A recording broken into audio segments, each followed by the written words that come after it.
भगवान सबके स्वाभाविक गुरु हैं, है ना? ये बात तो आपको जब आप कहते हैं कि हमारे अंदर आस्तिकता है, तो आस्तिकता का स्वरूप यही होता है कि भगवान हैं। और जो भगवान हैं, उनसे बड़ा तो कोई है नहीं ना। जितने भी संत महात्मा हैं, सब उन्हीं के नाम का आश्रय लेकर, उन्हीं के चरणों का आश्रय लेकर के। तो जैसे आजकल किसी व्यक्ति के आचरण पर आपका विश्वास नहीं हो सकता, पता नहीं आचरण कैसा है, पर भगवान पर तो विश्वास है ना। भगवान को गुरु मान लो। भगवान श्री राम को, भगवान श्री कृष्ण को, भगवान शंकर, हमारे तो इष्ट के विविध नाम रूप हैं। ये किसी को मान लो और मानकर उनका नाम जपने लगो।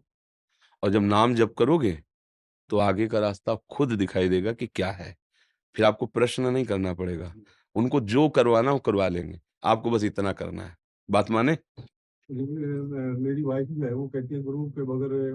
तो ये सुना देना ना हमारी बात उनको। हाँ, हाँ, तो आप सुन लीजिए। तो अब हम जो बोल रहे हैं ना, तो इसको मान लो कि गुरु की बात है ये। क्यों? गुरु का मतलब वरण करना होता है। वरण का मतलब होता है उनकी बात सुनकर, समझकर उस पे चलना होता है। तो मान लो कि हमें गुरु का आदेश है कि भगवान को मैं गुरु मानूँ और नाम जप करूँ। अब इसमें कोई संशय है?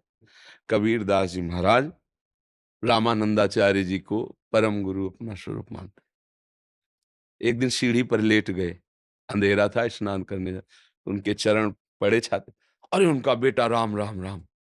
तो उनका गुरुजी राम, राम, राम, आजीवन राम, राम, राम, राम भगवान ने।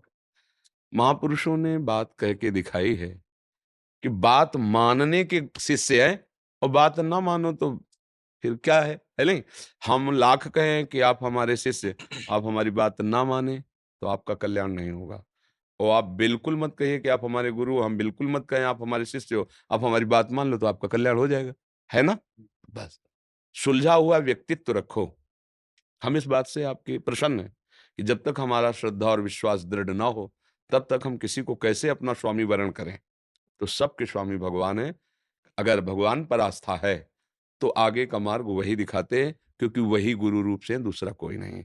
बंदो गुरुपद कंज, कृपा सिंधु, नर रूप हरि, महामोह तम पुंज, जासु बचन रवि कर निकर। जिनके वचन रूपी सूर्य का प्रकाश होने पर हृदय के अज्ञान अंधकार का नाश हो जाता है, ऐसे हरि स्वरूप गुरुदेव को मैं नमस्कार करता हूँ। गुरुदेव, हरि, ये कहने को दो शब्द हैं, वही हरि है। जीव कभी गुरु नहीं हो सकता, ईश ही गुरु होता है। तो जो भक्तजन भगवान के भजन में तन्मय होकर भगवत स्वरूप हो गए, अब उनमें और प्रभु में अंतर नहीं। वो तस्मित तज्जने भेदा भावात, भगवान और भगवान के भजन में तन्मय हुए महापुरुष एक ही होते हैं। तो वास्तविक हम गुरु भगवान को ही मनाते हैं, उन्हीं को मानते हैं। आप चलते चले जाओ, इनके गुरु, इनके गुरु, इनके गुरु, इनके, तो आखिरी में जब पहुंचोगे तो सबके गुरु बैठे हुए हैं, भगवान ही तो है ना। बस, भगवान को मानने में कोई अश्रद्धा और संशय तो नहीं है। हाँ, बस खूब नाम जप करो, जो तुम्हें नाम प्रिय लगे उन्हीं भगवान को गुरु मान लो। और उनको जरूरत होगी ना, तो तुम्हारे हृदय में आके ऐसी प्रेरणा करेंगे कि आपका मन प्रसन्न हो जाएगा और सारी प्रश्न उत्तर खत्म हो जाएंगे और आप मन वचन कर्म से गुरु का वरण कर लेंगे। अगर उनको जरूरत नहीं है, तो वही परम गुरु हैं, आपको अपने पास बुला लेंगे, भगवत प्राप्ति हो जाएगी, इसमें कोई संशय नहीं। पर हम आपकी पत्नी की प्रशंसा करते हैं कि भगवान की आपके ऊपर कृपा है, जो आपको ऐसी पत्नी मिली, जो आपको सतमार्ग में चलने के लिए प्रेरित करती है। ये यही भगवान की कृपा होती है। कहीं न कहीं कोई रिश्ते नाते में भगवान हमें ऐसा दे देते हैं कि हम ना भी चाहें, तो भी वो प्रेरित करके हमें भगवान के मार्ग, सच्चा साथी तो वही है, जो अपने साथी को उत्तम मार्ग दिखाए। हाँ, तो पत्नी अर्धांग कही जाती है, तो सच्चा स्वरूप उसका यही, आप गुरु बनाइए और भगवान का भजन कीजिए, नहीं कल्याण नहीं होगा। ये बात सच्चे मित्र के द्वारा होती है।